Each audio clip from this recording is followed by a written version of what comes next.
Hello guys and welcome to my channel. ये आयशा मुजफ्फर की लिखी बुक अबू जिन की स्टोरी है। स्टोरी को कंटिन्यू करने से पहले मेरे चैनल को सब्सक्राइब कर ली, इससे मेरी काफी हेल्प होगी।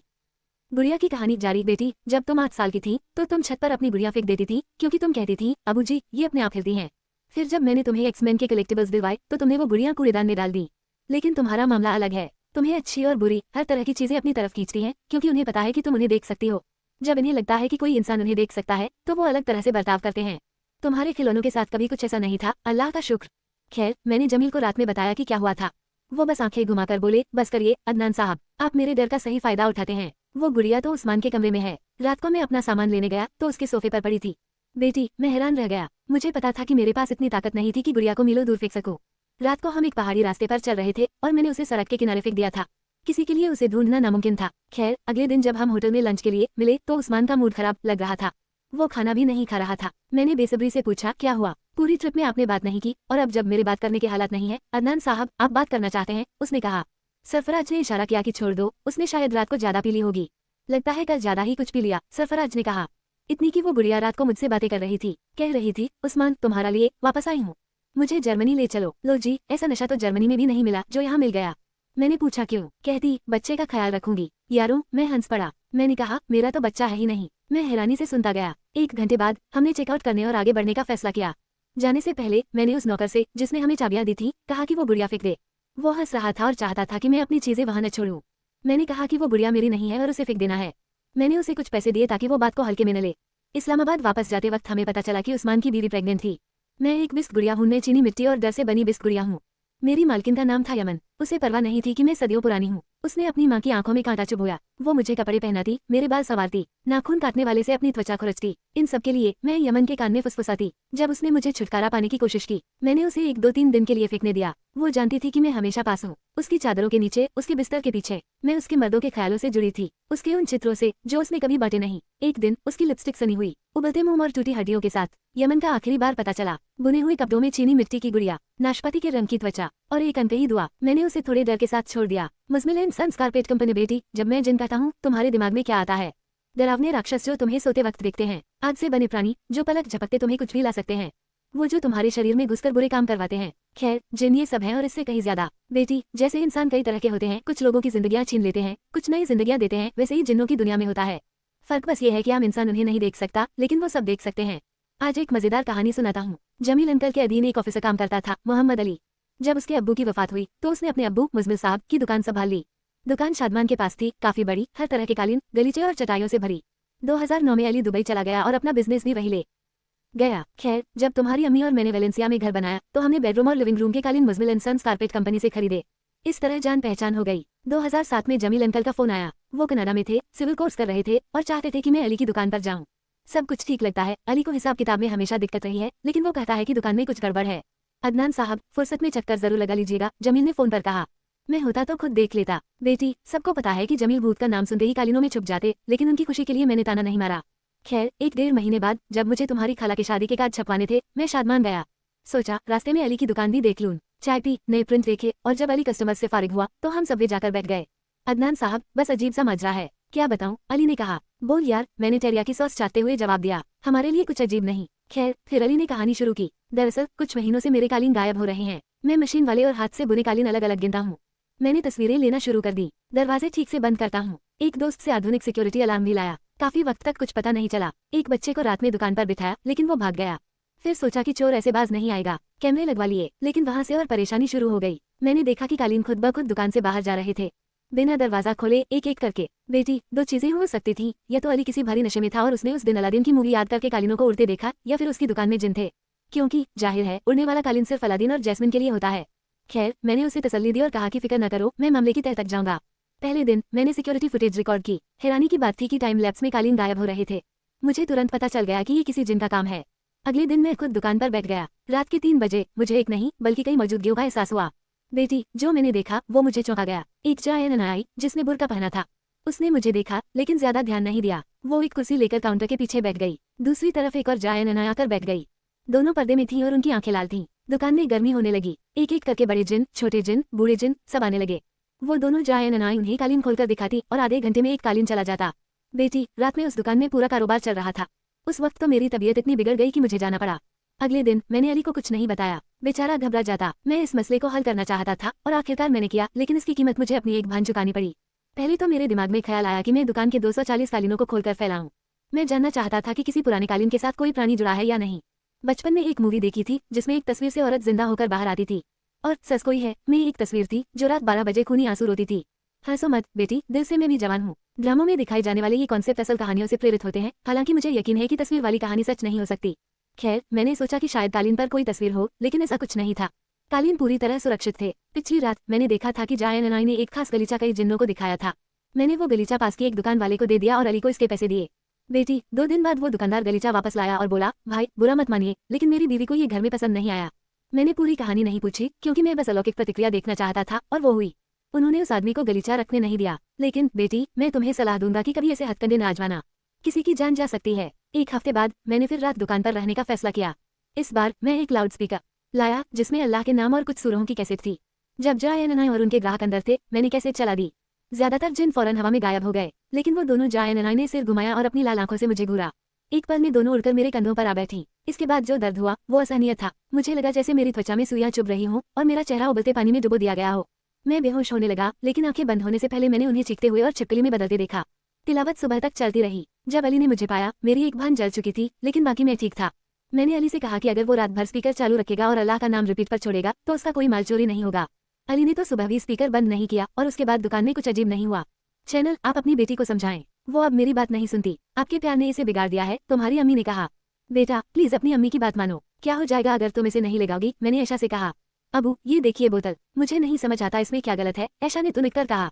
मैंने बोतल देखी और ढक्कन सूंघा। तेज है बेटी, तुम कुछ और क्यों नहीं लगाती? अबू, अम्मी ने मेरे सारे परफ्यूम ले लिए, वो बस लेडी स्पीड स्टिक देती हैं। मैं 22 साल की हूँ अबू, इतने दिल से लाई हूँ। ये चैनल कोई ट्रेंडिंग चीज है? मैंने कांच की बोतल देखते हुए पूछा। अबू जान, चैनल नहीं, शानेल बोलते हैं। और नहीं, ये पुराना है, लेकिन ये खास खुशबू नई है। मुझे पता था कि ऐशा नहीं मानेगी और थोड़ा सा तो छिड़की लेगी, तो मैंने बोतल रख ली। इतनी तेज खुशबू नहीं लगाने देनी थी। अच्छा, तुम इस ब्रांड की बाकी चीजें इस्तेमाल करती हो? लेकिन अबू, ऐशा ने बीच में टोका। अम्मी खुद तो लगाती हैं। बेटा, वो शादीशुदा हैं, उनकी खुशबू इतनी तेज नहीं होती और वो बाहर अबाया पहनकर निकलती हैं। लेकिन अबू, ये बात ऐशा, बेटी कोई बहस नहीं। मैंने ऐशा को देखा, उसने बाहें मोड़कर लिविंग रूम के कुशन के किनारे पर बैठ गई। अच्छा सुनो, मैंने कहा, रात को नई स्निकर्स वाली मैक्फ्लोरी खाने चलेंगे जमील अंकल के साथ। मुंह मत बनाओ बेटी। अबू, मुझे ये परफ्यूम लगाना है। जाहिर है आप ढक्कन से सूंघेंगे तो ज्यादा गंध आएगी, मुझ पर ट्राई करके देखे ना। और वैसे भी ऐशा ने जारी रखा, फरहान के साथ ट्राई की थी, बिल्कुल अच्छी नहीं, बस वनीला है मूंगफली के साथ, जो कार्मेलाइज भी नहीं है। अबू, जमील साहब के साथ आलमगीर ही चले या मुनीजा खालिद से कपकेक ऑर्डर कर लें? चलो, जो तुम कहोगी, रात को कर लेंगे। अभी मेरी बात सुनो और इसे मत लगाओ। ऐशा ने सिर हिलाया और मुंह बनाया। अच्छा जी बेटी, अगर मैं सोने की घड़ी पहनकर सड़कों पर निकलूं तो देर सबेर कोई इसे छीन लेगा, न कि इसलिए कि उसे इसकी जरूरत है, बल्कि इसलिए कि सोना उसे लुभाता है।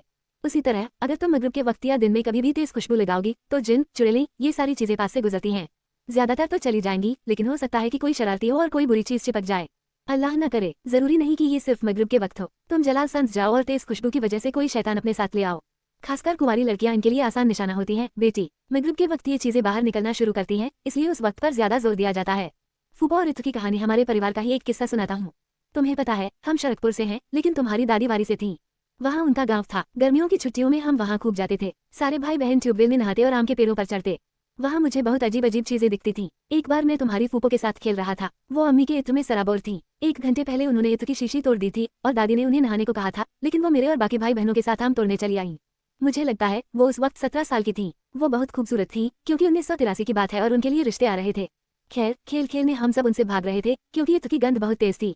वैसे भी हम बर्फ पानी खेल रहे थे और वो हमें पकड़ रही थी। तुम्हें पता है न, बर्फ पानी कैसे खेलते हैं? ये टैग यू आर इट जैसा है, लेकिन अगर कोई तुम्हें छू ले तो तुम मूर्ति बन जाते हो और कोई दूसरा तुम्हें आजाद करता है। मैं बर्फ था और देख रहा था कि फूफो बाकियों के पीछे भाग रही हैं। तभी मैंने देखा कि तुम्हारा चाचा टोकरियों की तरफ भाग रहा है, फूफो उसके पीछे, और एक काली बौनी औरत जिसके पैर टेढ़े मेढ़े थे फूफो के पीछे दौड़ रही थी। मैं हिलना चाहता था, लेकिन पीछे से मेरे छोटे भाई बहन ने चिल्लाया, अदनान बर्फ हो, हिलो मत, फाउल हो जाएगा। मुझे शक हुआ कि क्या कोई और उस काली औरत को देख सकता है, लेकिन मज़हर चाचा आम की गुठली चूस रहे थे और बाकी सब चक्कर काट रहे थे। मैं फूफो को अलग अलग दिशाओं में भागते देख रहा था। वो बोनी औरत उनके पीछे दौड़ती रही, यहाँ तक कि एक पल में वो और फूफो एक हो गईं। कार में मैं फूफो के पास नहीं बैठ सका, न कि रसभरी की गंध की वजह से, बल्कि इसलिए कि उनके अंदर एक मौजूदगी थी और मेरा सिर पूरा रास्ता दुखता रहा। मुझे याद है, मैं सीधा बिस्तर पर गया। 10 मिनट बाद मैं जाग गया, क्योंकि मेरे कमरे के बाहर शोर था। जाहिर तौर पर जब अम्मी ने फूफो से कहा कि फौरन नहा लो, वरना, तो फूफो ने अम्मी के मुंह पर थप्पड़ मार दिया। अम्मी सदमे में रोने लगी और तुम्हारे दादा ने गुस्से में फूफो को कमरे में बंद कर दिया। अम्मी की सिसकियों और अब्बू के बर्ताव पर लेक्चर के बीच मुझे फूफो के कमरे से दो आवाजें सुनाई दी। एक फूफो की चीख थी और दूसरी मर्दाना कराहें भारी भारी। मैं छोटा और नादान था, लेकिन मैं अपने माँ बाप के सामने रोने लगा। हैरान होकर अब्बू ने मुझे अपनी गोद में बिठाया। अम्मी को लगा कि मैं इसलिए रो रहा हूँ क्योंकि वो रो रही थी। मुझे लगा कि अगर मैंने उस बौनी औरत के बारे में किसी को बताया होता तो शायद वो बाजी के शरीर में न घुसती। मैंने अब्बू को वही बताया। अम्मी को लगा कि मैं परेशान हूँ, लेकिन अब्बू समझ गए।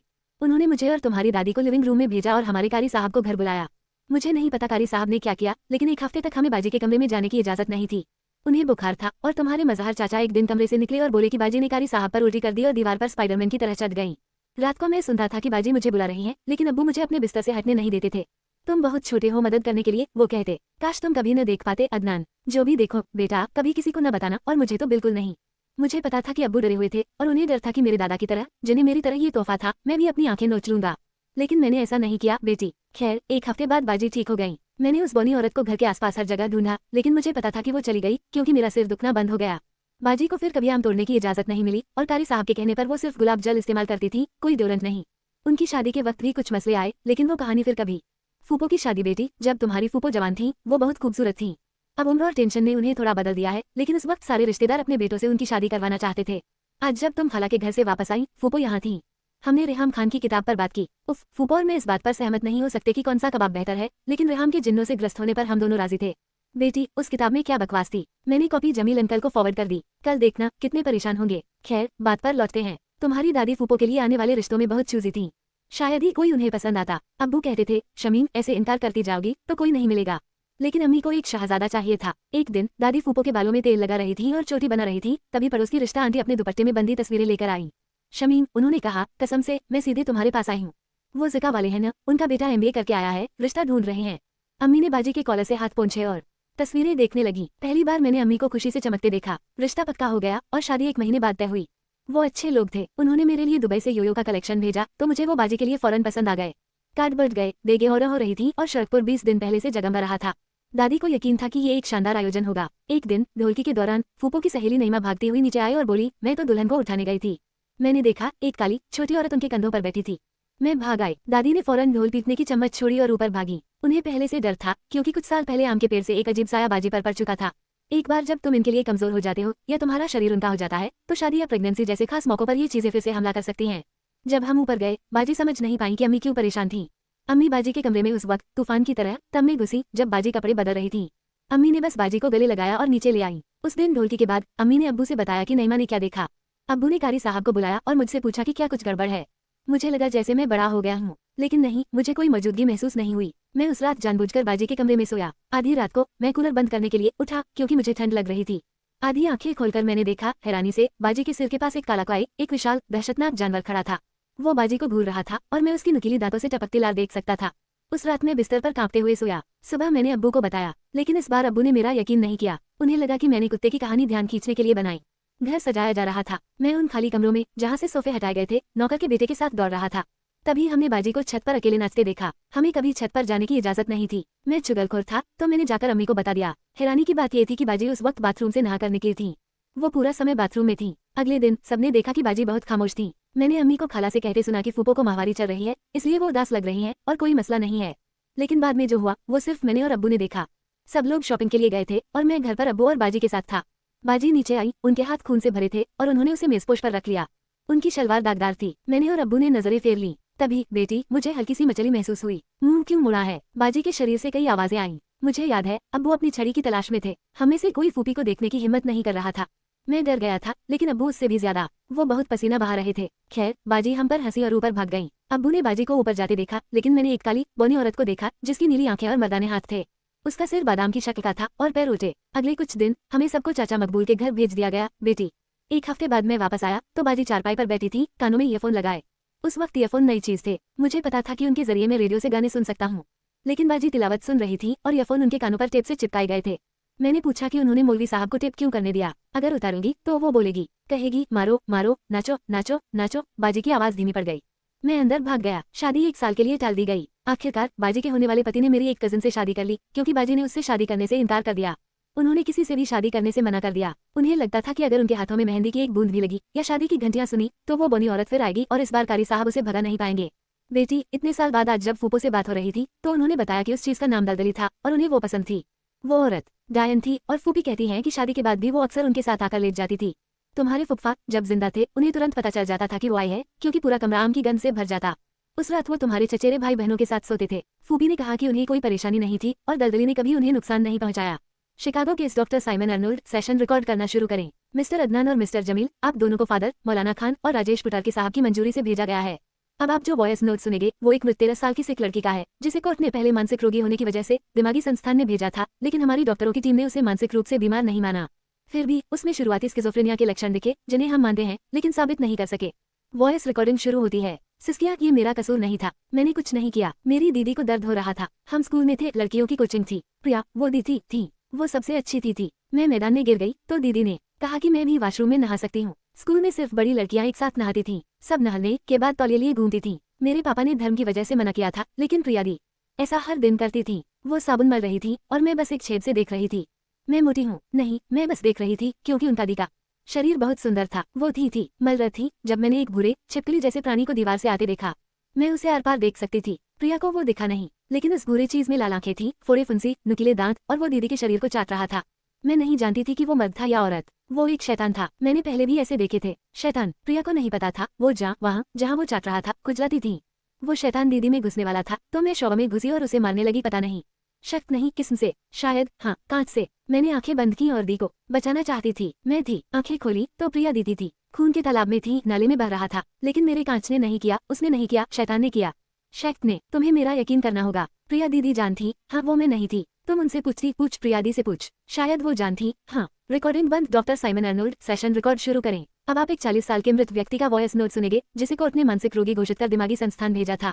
संस्थान ने बताया कि उसके रहने से माहौल खराब हो रहा था और उसके आने के एक हफ्ते में 5 मरीजों ने आत्महत्या कर ली। लाइक शाह के आने से उनकी मौत के लिंक अभी पक्के नहीं हुए हैं। Voice recording. तुम सबको लानत हो। तुम्हें लगता है कि मुझे यहाँ डाल दोगे और शैतान चुप हो जाएगा। शैतान आ रहा है। 2018, 19, 21 और वो तुम्हारे घरों में है।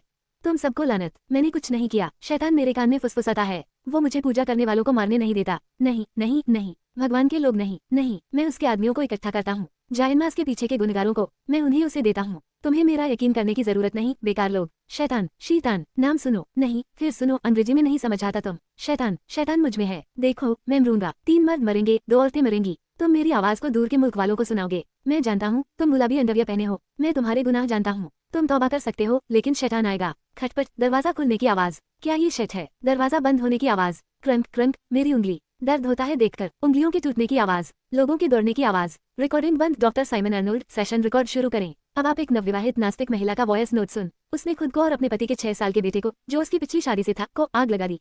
कोर्ट ने उसे मानसिक रोगी घोषित कर दिमागी अस्पताल में भर्ती किया। 6 की सेल में उसने 6 महीनों में 2 बार गर्भवती होने का दावा किया और खुद ही गर्भपात कर लिया।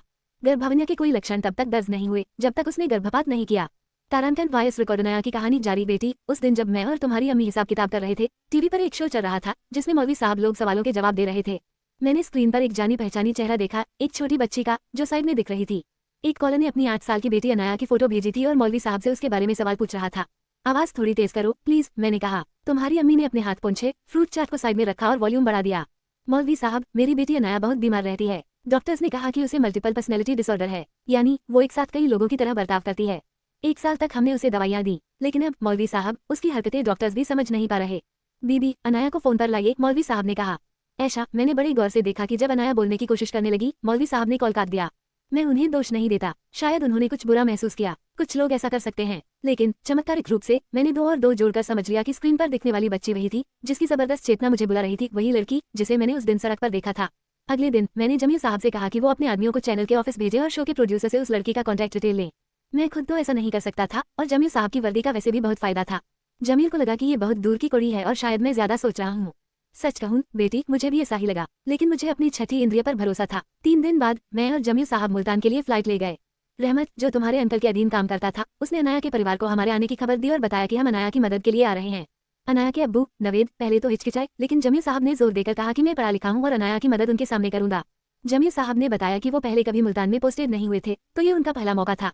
हालांकि उन्होंने पहले से खाने पीने की चीजों को गूगल कर लिया था। मैंने कहा कि अगर वो इस केस में हिम्मत दिखाएंगे तो मैं उन्हें मुल्तानी हलवा और बाबा आइसक्रीम की दावत दूंगा। अनाया के माता पिता का घर हमारे घर जैसा ही था, 3 मंजिला और ज्यादातर खाली। अनाया अब तो काफी बड़ी हो गई होगी, उस वक्त छोटी थी लेकिन बहुत प्यारी बच्ची थी। पठान परिवार था। अनाया ऑटिस्टिक थी, लेकिन इससे उसकी खूबसूरती में कोई कमी नहीं थी। हमें उसकी बीमारी का पता तब चला जब वो 1 साल की थी, अनाया के अब्बू नवेद ने बताया। वो वैसा रिस्पॉन्स नहीं दे रही थी जैसा 1 साल की बच्ची को करना चाहिए। डॉक्टर्स ने कहा कि अनाया शायद पूरी जिंदगी धीमी रहेगी या दूसरों की तरह बोल नहीं पाएगी। मैं और युसरा बहुत परेशान हुए, लेकिन डॉक्टर ने कहा कि ऑटिस्टिक बच्चे अलग और खास होते हैं। वो सही था, हम अपनी बेटी से बहुत प्यार करते हैं। उसे आज स्कल्पचर्स बनाना पसंद है और उसकी फोटोजेनिक मेमोरी भी है। बेटी, जैसे ही मैंने अनाया को देखा मुझे पता चल गया कि वो वही सब देख सकती थी जो मैं देख सकता हूँ, और उससे भी ज्यादा वो दूसरी दुनिया से बात कर सकती थी। मैं अभी भी उस एनर्जी को समझने की कोशिश कर रहा था जो उसके आसपास थी, इतनी ताकतवर कि उस उम्र की बच्ची के लिए उसे संभालना मुश्किल था। मेरी पूरी जिंदगी में वो पहली बच्ची थी जिसका ऐसा जबरदस्त गिफ्ट मुझे दिखा। बेटी, तुम और मैं, हम चीजें देख और महसूस कर सकते हैं जो तुम्हारी अम्मी और बहनें नहीं कर सकती। लेकिन अनाया उनके बीच रह सकती थी। वैज्ञानिक रूप से वो ऑटिस्टिक थी, लेकिन मानसिक रूप से वो एक तोहफा थी। खैर, मैंने उस वक्त कुछ नहीं कहा और नवेद साहब को अपनी कहानी जारी रखने दी। हमने उसे स्कूल में डाला और वो अच्छा कर रही थी। टीचर्स प्रभावित थे। उन्होंने कहा कि भले ही वो बोलती या बर्ताव नहीं करती, लेकिन वो समझती थी और अपनी उम्र के बच्चों से ज्यादा समझदार थी। मैं नेवी में हूँ तो अक्सर बाहर रहता हूँ। अनाया ने देर से बोलना सीखा, लेकिन जब सीखा तो वो कार्टून कैरेक्टर्स की नकल करती और हमारी भी। कुछ दिन वो मेरी कुर्सी पर बैठकर मेरे जैसे बर्ताव करती, यहाँ तक कि सिगरेट भी मांगती। मैं और युसरा इसे प्यारा समझते थे, लेकिन पिछले साल ये रोल प्ले गेम बिगड़ गया। युसरा की सहेली ने कहा कि अनाया को साइकेट्रिस्ट के पास ले जाओ, लेकिन हमने नहीं लिया। हमें पता था कि वो ऑटिस्टिक है, तो शायद ये उसका तरीका है। कुछ महीनों बाद उसने युसरा का किरदार लेना शुरू किया। वो चाहती थी कि युसरा कमरे से चली जाए। हमें बुरा नहीं लगता था अगर वो मेरे साथ सोती, बच्चे ऐसा करते हैं। लेकिन जब उसे पता चला कि मैं और युसरा एक ही कमरे में थे, तो उसने युसरा के पैर में चाकू घोंप दिया। इतनी छोटी बच्ची इतनी जलन कैसे समझ सकती है। 1 हफ्ते बाद वो मेरे किरदार में थी। उसने युसरा के साथ जाकर उसके पैर की देखभाल की और उसे पैसे दिए। उसने अपनी स्लेट पर डिवोर्स लिखा और मेरे दस्तखत के साथ युसरा को दिया। हम हमेशा उसका टीवी टाइम मॉनिटर करते थे, तो वो ऐसी चीजें टीवी से नहीं सीख सकती थी। वो 6 महीने से स्कूल नहीं गई थी, तो टीचर्स या सहपाठियों पर इल्जाम नहीं डाल सकते थे। आखिरकार हम उसे साइकेट्रिस्ट के पास ले गए। डॉक्टर ने बताया कि हमारी ऑटिस्टिक बेटी को DID, डिसोसिएटिव आइडेंटिटी डिसऑर्डर है, जहां उसका दिमाग कई व्यक्तित्व बनाता है और उनके बीच स्विच करता है। हम टूट गए, लेकिन अल्लाह ने हमें ताकत दी। युसरा ने नौकरी छोड़ दी और अनाया के साथ रहने लगी। हमने घर के कामों के लिए और मदद ली। उस दौरान अनाया नौकरानी का बर्ताव भी नकल करने लगी। दवाइयां दी जा रही थीं, अदनान साहब, लेकिन एक रात युसरा ने अनाया के कमरे में कई साए देखे, जैसे कई लोग वहां मौजूद हों। नौकरानियों ने कहा कि उन्होंने अनाया को एक ही वक्त में अलग अलग जगहों पर देखा। मैं बहुत धार्मिक नहीं हूँ, लेकिन युसरा है, और अगर उसे लगता है कि हमारी बेटी के साथ कुछ आध्यात्मिक गड़बड़ है, तो मैं भी मानता हूँ। कहानी सुनने के बाद मैंने बातचीत से खुद को माफी मांगकर वॉशरूम जाने की इजाजत मांगी। पहले मैंने रेलिंग पर नजर डाली थी और अनाया को सीढ़ियों पर बैठे मुझे देखते हुए देखा था। वॉशरूम में मुझे बुरे जिन्नों और भटकती आत्माओं की मौजूदगी महसूस हुई। साए गहरे थे और मुझे उबकाई से आई, लेकिन जब मैं बाहर निकला तो उन्होंने कुछ नुकसान नहीं किया, जिससे मुझे लगा कि वो सिर्फ वहाँ थे। मैंने अनाया को ग्लूको बिस्किट ऑफर किए और उससे बात शुरू की। बेटी, जिन अनाया के आसपास थे, मैं उन्हें उसके कानों में फुसफुसाते और उसके हेयरबैंड से खेलते देख सकता था, लेकिन वो टस से मज नहीं हुई। वो सायों की तरह दिखते थे, लेकिन गहरे, डरावने प्राणी थे। मैंने अनाया से मौसम, उसकी स्कल्पचर्स और पसंदीदा कार्टून के बारे में बात की, लेकिन वो चुप रही, जैसे कुछ सुनी नहीं रही हो। फिर मैंने आंखें बंद की और उसके माता पिता से लाइट्स धीमी करने को कहा। मैंने अनाया के हाथ पकड़े और दबाए। मुझे कई एनर्जीज महसूस हुई, ज्यादातर बुरे। मैं और अनाया ने दिमाग से बात की। मैंने लाइट्स ऑन की और पूछा कि क्या मैं नवेद साहब से बात कर सकता हूँ। अनाया ने 1 सेकंड के लिए पलक झपकी और फिर मुस्कुराए। अनाया, युसरा ने कहा, ऐसे बात करते हैं। मैंने हाथ उठाकर रोका। जा, चाय ला, मेरे लिए और इसके लिए। अनाया ने अपनी माँ को ऑर्डर दिया। जमील साहब कोने के सोफे से उत्सुकता से देख रहे थे। मैंने उन्हें सूरा पढ़ना शुरू करने को कहा था। उसे कहो बंद कर, बूढ़े, वरना अपने घर से निकाल बाहर करूंगी, छोटी अनाया ने जवाब दिया। अनाया गोरी थी, उसकी आंखें समुद्र जैसी हरी थीं और माथा छोटा। जब वो मुझे चुपचाप देख रही थी, वो एक बच्ची जैसी लग रही थी। लेकिन जब नवेद साहब की आत्मा ने कब्जा किया, तो जमील की पढ़ाई उसे चिढ़ाने लगी। बेटी, उसे मल्टीपल पर्सनैलिटी डिसऑर्डर नहीं था। उसने बुरे प्राणियों को अपने अंदर आने दिया था, जो उसके आसपास के बर्ताव को कॉपी करते थे। बेटी, इंसानों की तरह इन प्राणियों को भी चीजें इस्तेमाल करने से पहले इजाजत चाहिए। चूंकि अनाया उन्हें देख और बात कर सकती थी, उसने उन्हें अपने शरीर में रहने दिया। हमें अनाया को कई दिनों तक बांधना पड़ा, यहाँ तक कि उसके अब्बू, नवेद साहब, हमें निकालने की सोचने लगे। युसरा ने हालात समझे और उन्हें रोका। हम अनाया को मांस के अलावा सब कुछ खिलाते थे। हर दिन मैं ध्यान करता और उससे बात करता, उसे उसके शरीर और उसके अधिकारों के बारे में बताता। 1 महीने लगे उसे ये समझाने में कि वो प्राणियों को अपने अंदर न रहने दे। फिर भी जब जमील अंकल ने उसे मुल्तानी हलवा ऑफर किया, तो उसके दिमाग ने हलवे को उसके अब्बू की पसंद समझा और उसने ये सोचकर कि एक प्राणी उसके अब्बू का है, उसे अंदर आने दिया। जमील अंकल ने उसके चेहरे पर बदलाव देखा और दरवाजे के पीछे भाग गए। अनाया, हलवा खाएगी? उन्होंने पूछा, तो उसने जवाब दिया, घोड़े, तू नवेद से बात कर रहा है, और उसकी पुतलियां फैल गईं। मैंने युसरा को पूरा मामला बताया कि अनाया कोई साधारण बच्ची नहीं है। मुझे याद है, युसरा रो पड़ी, लेकिन वो उस वक्त भावुक थी। मैंने उन्हें अपना नंबर दिया और कहा कि जरूरत हो तो कॉल करें। उन्होंने कभी नहीं किया, बेटी, क्योंकि मुझे यकीन है कि मैंने अनाया को उसकी खासियत के बारे में अच्छे से सिखाया, और बाकी मुझे भरोसा है वो वक्त के साथ सीख लेगी। अम्ना की वापसी जब मैं 16 साल की हुई, मैं और जमील अंकल दुबई गए। ये मेरा पाकिस्तान से बाहर पहला मौका था और मैं बहुत खुश थी। मैं बुर्ज में रुकना चाहती थी, लेकिन जमील अंकल ने कहा कि 30 दिन के लिए वो बहुत महंगा है, और जुमेरा बीच होटल भी उतना ही अच्छा है। हर दिन हम खाने की नई जगहें देखते, और सच कहूँ, मैं तो हर दिन स्टारबक्स जाना चाहती थी। अरूजा मरियम पिछली गर्मी की छुट्टियों में दुबई गई थी और हमेशा स्टारबक्स की बातें करती थी। मरियम ने कहा कि स्टारबक्स वाले नाम गलत लिखते हैं, ये एक ट्रेंड है। मेरा नाम तो हमेशा सही लिखते थे। खैर, भले ही वो दोनों दुबई गई थी, लेकिन किसी ने अमना की बात नहीं की। हम सब जानते थे कि अमना सालों पहले इलाज के लिए दुबई गई थी, लेकिन हमारा कोई कांटेक्ट नहीं रहा। मेरे रुकने के आखिरी हफ्ते में वही हुआ जिसका मुझे डर था। अब्बू ने जमील अंकल को शाहिस्ता आपी से मिलने के लिए कॉल किया था। अम्मी ने उनके लिए तोहफे भी भेजे थे। मैंने साफ साफ कह दिया कि मैं नहीं जाऊंगी। अरे कहीं वो फिर से मेरी गर्दन चाटना शुरू न कर दे, पागल लड़की। लेकिन जमील अंकल ने जोर दिया कि वो सब अतीत की बातें हैं और मिलने पर मुझे कुछ भी नहीं कहना चाहिए। उन्होंने ये भी बताया कि अमना हमसे 1 साल आगे पढ़ाई में है। उनका घर होटल से दूर था। अंकल ने मुझे 2 तोहफे दिए। जब मैंने पूछा कि क्या दोनों अमना को देने हैं, तो उन्होंने कहा कि पिछले साल अमना का एक छोटा भाई हुआ है, दूसरा तोहफा उसका है। हम 1 घंटे में उनके घर पहुंच गए। जाते ही शाहिस्ता आपी ने मुझे गले लगा लिया। मैंने वहां अमना के भाई अजम के साथ खेला। उसकी जीभ भी पूरा वक्त बाहर ही थी। अमना अकेडमी गई हुई थी। मैंने सोचा अच्छा है, न मिलूं तो बेहतर। बड़ों ने आपस में बात शुरू की तो शाहिस्ता आपी ने मुझे अमना के कमरे में बिठाकर विंग्स क्लब की मूवी लगा दी। मैं वो मूवी कुछ वक्त पहले देख चुकी थी, तो मुझे रुचि नहीं थी। बिना तमीज के मेहमान की तरह मैंने कमरे की तलाशी शुरू कर दी। पिछले 20 दिनों में मुझे तलाशने की आदत हो गई थी। खैर, मैंने अमना के बाबी डॉल कलेक्शन के नीचे एक बहुत प्यारी गुलाबी चमकदार डायरी देखी। उत्सुकता में मैंने उसे खोल लिया। डायरी में लिखा था, आज का दिन बहुत घटनापूर्ण था। मैंने अपने इंग्लिश असाइनमेंट में अच्छे नंबर लिए और लंच में लैला के घर के बने नूडल्स खाए। लेकिन मेरे शरीर में कल रात से अभी भी दर्द है। मेरे पैरों पर अदृश्य चोटों और बाएं पैर में मरोड़ का अजीब एहसास है। मैंने उससे कहा कि ये आखिरी बार है। मैंने कहा कि मैं उससे प्यार करती हूँ और मुझे अच्छा लगता है कि सिर्फ मैं उसे देख और उसके साथ रह सकती हूँ। लेकिन मैंने कहा कि उसके साथ रहना, उसके साथ सोना मेरे पूरे शरीर में आग लगा देता है। ऐसी आग जो जलन देती है। मैंने अम्मी की मरहम अपनी चोटों पर लगाई, जो काश मैं देख पाती। काश मैं अब्बू को बता पाती कि जो उन्होंने सालों पहले दूर किया था वो वापस आ गया है, लेकिन मैं नहीं बता सकती क्योंकि मैं उसे प्यार करती हूँ। मुझे अच्छा लगता है कि उसे मेरे हाथों की मेहंदी की खुशबू पसंद है और वो मुझे दूर की दुनिया की बातें बताता है। मुझे अच्छा लगता है कि वो सदियों पुराना है और हवा की रफ्तार से सफर करता है। जिन दिनों में उसे सबसे ज्यादा खुश करती हूँ, वो अपनी दुनिया से तोहफे लाता है, पत्थर जो झगड़े सुलझाते हैं, पंख जो मेरे कहने तक लिखते हैं। वो कहता है कि अगर मैं उसका असली चेहरा देख लूं, जो उसके नकाब के पीछे है, तो डर जाऊंगी। लेकिन मैं कहती हूँ कि कोई बात नहीं, वो किसी भी आदमी की शक्ल में आ सकता है जिसे मैंने देखा हो, या बिना किसी शक के।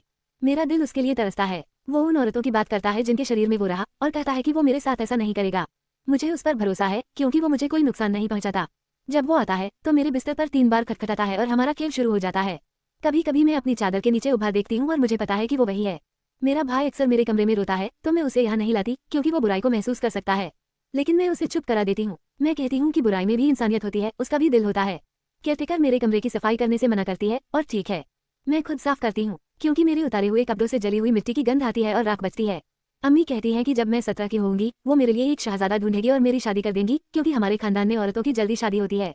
मैं कहती हूँ कि ऐसा जुल्म न करें क्योंकि जब वो इसके बारे में सुनता है, रात बर्फ की तरह ठंडी हो जाती है और सुबह मेरे पैर मरोड़े हुए और चोटें होती हैं जो मैं देख नहीं सकती। फिर मैं उससे कहती हूँ कि अगर मैं उसके बच्चे को जन्म दूं और 1 महीने में उसे अपनी दुनिया में ले जाए तो उसे कैसा लगेगा। वो कहता है कि वो मुझसे बहुत प्यार करता है और मुझे मरने नहीं देगा क्योंकि उसका बच्चा जन्म देना मेरे लिए मौत होगी। वो कहता है कि दशकों में उसे मेरी जैसी वफादार मोहब्बत नहीं मिली, ऐसी त्वचा जो उसका गुस्सा शांत कर दे और ऐसा ईमान जो इतना घायल हो कि कोई नमाज न पढ़े। मैं उससे कहती हूँ कि जब अम्मी उसे परेशान करती हैं तो मुझे चोट न दे, लेकिन वो कहता है कि उसका प्यार ऐसा ही है। वो अपने जलते शरीर को मेरे करीब लाता है और मुझे बिस्तर से फेंक देता है जब तक मैं वादा न करूँ कि मैं सिर्फ उसकी हूँ। वो नर्क की आग की बात करता है और कहता है कि वो मुझे खुले बाहों में स्वागत करेगा, लेकिन मेरा एक हिस्सा डरता है क्योंकि मैंने पूरी जिंदगी जन्नत, शहद और दूध की नदियों की किताबें पढ़ी हैं। उसे ये पसंद नहीं तो मैं म्यूजिक चला देती हूँ और अपने गुनहगार दिल की धड़कन पर नाचती हूँ क्योंकि कुछ गैर इंसानी से प्यार करना पाप नहीं लगता। वो कहता है कि प्यार एक भयानक चीज है, लेकिन मैं कहती हूँ कि उस औरत की तरह जिसने उसे छोड़ दिया या उससे पहले की लड़की जो इंसानी मर्द की गंध लेकर घर आई, मैं उसे जाने नहीं दूंगी। वो कहता है कि वो शैतान है और मैं कहती हूँ कि मैंने इससे सुलह कर ली है। अन्ना मेरे तो पसीने छूट गए। मैंने इस्तग़फ़ार पढ़कर डायरी को वापस बारबीज के नीचे रख दिया। बाहर कदमों की आहट सुनकर मैंने कार्टून शो का वॉल्यूम बढ़ा दिया और बिस्तर के दाहिनी तरफ कूद गई। जमील साहब मुझे लेने आए थे। जाने का वक्त हो गया था। अन्ना से अगली बार मिल लेंगे, उन्होंने कहा। मैंने मुस्कुराकर सर हिलाया। न तो मैं कभी अन्ना से मिली और न ही मैंने ये बात किसी को बताई। मुझे थोड़ा अपराधबोध हुआ, लेकिन फिर मुझे याद आया कि जमील अंकल ने एक बार कहा था कि अदनान साहब की हिम्मत है कि वो इन सब से निपटते हैं। आमतौर पर जब तुम ऐसी बातें बताते हो और लोगों की मदद करने की कोशिश करते हो, ये चीजें तुम्हारे पीछे पड़ जाती हैं। तौबा मेरी, मैंने कंधे झटके और 3 दिन बाद हम पाकिस्तान की फ्लाइट से वापस आ गए। ओ स्वीट ऐशा, तुम एक बच्ची हो, एक प्यारी लड़की जिसके गोल मटोल गालों को मैं रात भर चबा सकती हूँ। तुम अपनी अम्मी से कहती हो कि मुझे कमरे में नहीं चाहिए, लेकिन वो नहीं सुनती क्योंकि तुम 5 साल की हो और मैं सदियों पुरानी। तुम बच्ची हो और तुम्हें वही करना है जो कहा जाए।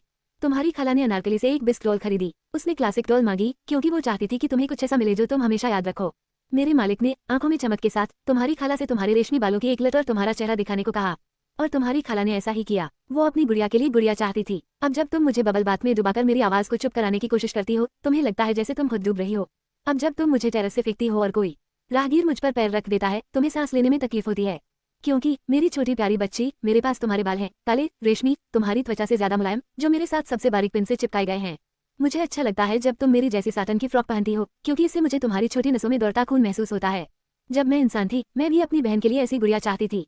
डरो मत, मुझे बस अपने पास रखो। मुझे बस तुम्हारी त्वचा का एक टुकड़ा, तुम्हारे मांस की एक बूंद, तुम्हारी पलक का एक बाल मेरे छोटे घोंसले में चाहिए। ओ स्वीट ऐशा, ये दर्द नहीं करेगा, मैं पिंकी स्वेयर करती हूँ। बस एक चुभन और बस एक आंसू, और मैं अपनी चीनी मिट्टी की त्वचा को तुम्हारे फटे कान के चारों तरफ लपेट दूंगी। तुम चीखने की कोशिश कर सकती हो, लेकिन तुम्हारी माँ से सोचेगी कि तुमने बस पेशाब कर दिया या तुम्हें खाना चाहिए।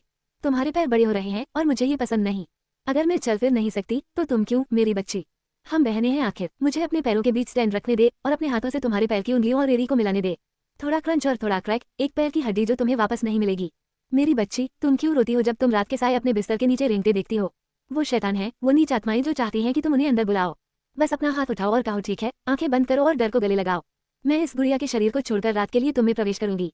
ओ स्वीट ऐशा, तुम क्यों वो करती हो जो तुम्हारे कारी साहब ने सिखाया? तुम्हें लगता है तुम्हारा बिस्मिल्लाह तुम्हें बचा लेगा? क्या तुम्हें नहीं पता कि मैं भी तुम्हारे साथ बड़ी हूँ? मैं इस गुड़िया से उस ड्राइंग में कूद सकती हूँ जो तुमने रविवार की रात अब्बू की स्टडी लाइट के नीचे बनाई थी, वो स्माइली फेस। हम बहनें हैं आखिर, शरीर अलग लेकिन रूहें जुड़ी हुई। मैं सिर्फ चीनी मिट्टी की गुड़िया नहीं हूँ, मैं तुम हूँ, तुम्हारी हंसी, तुम्हारे आंसू, तुम्हारी खुशी। मैं वो पाप हूँ जो तुम करती हो, वो झूठ जो तुम छिपाती हो। हर बार जब तुम नमाज नहीं पढ़ती, हर बार जब तुम्हारे दिमाग में गंदे ख्याल आते हैं, मैं एक कदम और करीब आती हूँ, तुम्हारी गर्दन पर सांस लेती हूँ। मैं वो जिन हूँ जो तुम्हारे साथ पैदा हुआ, वो बुराई जिससे तुम हमेशा लड़ी। पिछल पेरी और पकौड़ी बेटी, मैंने जाना कि मैं अपने इस तोहफे के बारे में हर दिन कुछ नया सीखता हूँ। हाँ, हम जिन देख सकते हैं और अलौकिक चीजों से बात कर सकते हैं, लेकिन हर बार मेरा अनुभव एक जैसा नहीं होता। ये किस्सा शायद 2010 का है। मैं और जमील अंकल ने स्कॉटलैंड में एक जवान लड़की से एक शैतानी जिन को निकाला था, जो उसके शरीर से बाथरूम में चिपक गया था। ये केस हमें बहुत थका गया था। हम स्कॉटलैंड की सड़कों से वाकिफ नहीं थे और जमील अंकल जो कुछ देख चुके थे उसकी वजह से तुरंत घर वापस जाना चाहते थे। उसी दौरान सरफराज और मिनहाल भाभी एक डर्मेटोलॉजिस्ट कॉन्फ्रेंस के लिए इंग्लैंड जा रहे थे। हमने सोचा कि थोड़ा घूम फिर मूड हल्का कर लें। खैर, जब वो आए हमने अपने होटल से चेकआउट किया। हम सरफराज ने जो होटल बुक किया था वहाँ जा रहे थे पहाड़ी इलाके में कहीं। सरफराज और मिनहाल भाभी को 2 महीने वहाँ रहना था, तो उन्होंने एक अपार्टमेंट जैसा होटल रूम लिया था। तुम्हारी अम्मी से कहना कि निकॉन कैमरा चार्ज करे, हम उस ट्रिप की तस्वीरें साथ देखेंगे। उफ बेटी, क्या खूबसूरत जगह थी। खैर, होटल की बनावट किले जैसी थी और कॉस्प्ले के लिए सैनिकों की वेशभूषा में लोग असली किले का टूर भी करवाते थे, जिसके खंडहरों पर होटल बना था। तुम्हें तो ये जगह पसंद आएगी, सरफराज ने मुस्कुराते हुए कहा। ये होटल एक किले के अवशेषों पर बना है, जिसे औरतों के जादू टोना करने की वजह से जला दिया गया था। मैं हंसा। सरफराज अब भी ताने मारता था, लेकिन मिनहाल भाभी के साथ जो हुआ था उसने उसके वर्कहॉलिक दिमाग को थोड़ा हैरान कर दिया था। खैर, रात हो रही थी और जमील साहब तुमसे फेस टाइम पर बात कर रहे थे। मैं और सरफराज बैठे ब्रांडिंग पर चर्चा कर रहे थे और मिनहाल भाभी मौसम के हिसाब से किचन में रेडी टू यूज मिक्सचर के पकौड़े बना रही थी। रात के 12 बजे के आसपास मैं लिविंग रूम में बैठा सरफराज का काम चेक कर रहा था। वो आराम करने अंदर चले गए थे। जमील अंकल सो चुके थे। मुझे याद है किचन मेरे सामने था और उसका दरवाजा खुला था। मैं ग्राफ बना रहा था, तभी मुझे चटकने की आवाज सुनाई दी। अगले कुछ मिनटों में खिड़की के शीशों पर खटखटाहट सुनी, मिनी फ्रिज का दरवाजा खुलता दिखा, लाइट बल्ब टिमटिमाने लगा और लैपटॉप स्क्रीन पर एक औरत का प्रतिबिंब दिखा। मैं समझ गया बेटी कि मेरे आसपास कोई मौजूदगी है जो ध्यान मान रही है। ये पहली बार नहीं था जब इन चीजों को पता चलता है कि तुम उन्हें बिना उनके इंसानों को देखे देख सकते हो, वो तुम्हारी तरफ खींचे चले आते हैं। इसलिए कुछ लोगों को दूसरों की तुलना में अलौकिक अनुभव ज्यादा होते हैं। खैर, मैंने लैपटॉप बंद किया और धीरे से कहा, कोई है? तुम बाहर आ सकते हो। लेकिन खिड़कियां आपस में टकराती रहीं और मैंने एक साया कमरों में तेजी से भागता देखा। इतनी देर में मेरे खाली कमरे का शावर भी ऑन हो गया। मुझे 2 बातें समझ आईं बेटी, एक, मुझे उबकाई नहीं हो रही थी और दूसरा, शायद ये अंग्रेजी दुनिया का भूत है जिसे उर्दू नहीं आती। खैर, मैंने अंग्रेजी में बात करने की कोशिश की। 10 मिनट कोशिश करने के बाद थक गया और अंदर जाने का फैसला किया। जैसे ही उठने वाला था, सरफराज के बेडरूम का दरवाजा खुला। मिनहाल भाभी बाहर आई और मुस्कुराई। कॉफी पियेंगे? सरफराज के लिए बना रही हूँ। मैंने सर हिलाया। नहीं थैंक यू, वरना नींद नहीं आएगी। बेटी, तभी किचन की दीवार के पीछे से एक औरत दिखी जो शायद 30-35 साल की थी। मुझे पता था कि मिनहाल भाभी उसे नहीं देख सकती, वरना वो डर से कूद पड़ती। उस औरत के लंबे बेतरतीब लाल बाल थे, चेहरा झाइयों से भरा था, नाक बड़ी थी जो उसके पतले चेहरे पर अजीब लग रही थी। उसे गौर से देखते हुए मैंने देखा कि उसके पैर टेढ़े मेढ़े थे। वो थी जिसे हम यहाँ पिछल पेरी कहते हैं। बेटी, पिछल पेरी चाहे जैसी हो, वो मांस खाती हैं, वरना सदियों बाद कमजोर पड़ जाती हैं। पाकिस्तान में मैंने ऐसी कई को मोटरवे पर देखा था, ज्यादातर रात में, और वो खून पीने वाली नीच प्राणी थी जो खूबसूरत औरतों के भेष में होती थी। खैर, जैसे ही मिनहाल भाभी ने अपना दुपट्टा ठीक किया और किचन की तरफ बढ़ी, मैंने देखा कि पिछल पेरी 2 बार भाभी के शरीर से होकर गुजरी और फिर गायब हो गई। मैं हैरानी से देखता रहा। मैंने कोई रिएक्शन नहीं दिया क्योंकि पिछल पेरी मर्दों को निशाना बनाती हैं। 2 मिनट बाद मिनहाल भाभी ने मुड़कर मुस्कुराया। उनके चेहरे का रंग उड़ गया था और दुपट्टा उनके सर से गिर चुका था। फिर उन्होंने हाथ हिलाया, अदब की तरह सर झुकाया और मेरे पास सोफे पर बैठ गईं। पिछल पेरी मिनहाल भाभी के शरीर में थी। इट्स ऑलराइट, भाभी ने अचानक कहा। मैं उसे छोड़ दूंगी, मैं बस बात करना चाहती थी। मैं बहुत कमजोर हूँ सर। मैं हैरान था। मिनहाल भाभी ने एक ऐसे लहजे में अंग्रेजी में बात की जो उनका नहीं था। घबराई मत सर, उन्होंने जारी रखा। मुझे पता था कि आप मुझे देख सकते हैं। मेरा आप या आपके दोस्तों को नुकसान पहुंचाने का कोई इरादा नहीं है।